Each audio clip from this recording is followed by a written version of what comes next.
No one's talking about the defense as well. This is one of the best defenses last season in the NFL. This year, kind of been up and down a little bit. This hasn't been the defense that's given this offense the more opportunities and chances to win football games. Where have they been lacking at defensively? I think they're lacking in plays that kind of win you a football game, like turnovers and scoring. Like, it's hard to say a defense has to score, right? But defense, like when the offense is struggling, they could use a pick six. They could use a fumble return for a touchdown. Quincy Williams gets a fumble in London, and Sam Darnold sort of like touches him and he fell down. That would have been a huge play if he could have returned it.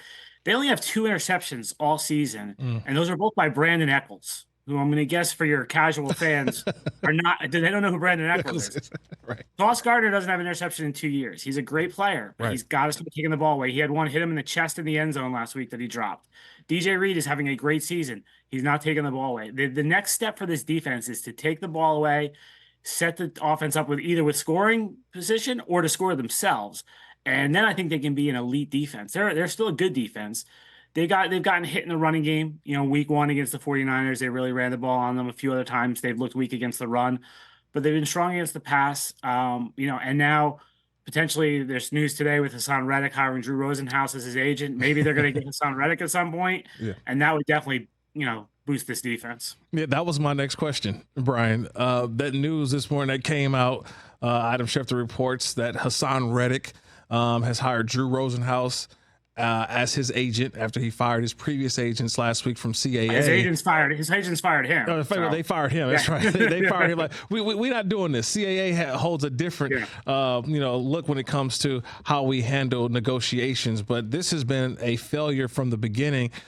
I don't know how the situation kind of comes to a resolution. You can help me out here, Brian, because he was traded to the Jets, expected a contract extension, never got the extension, never showed up. I mean, trust me, if I'm about to make this amount of money, Brian, at least I'm going to hold in. I'm going to show up. Yeah, I'm going to have a little hamstring. I'm going to have a calf injury. All August. I'm going to be there. But for him to not show up, and the Jets have held their stance, I don't know how they come to a resolution for him to allow him back into the locker room. They got to make a play on this one. I'm looking at what's going on in Detroit with obviously Aiden Hutchinson, who's now injured, won't be able to play for the rest of the regular season. Are the Jets fielding trade offers, or even is there a market for Haason Reddick?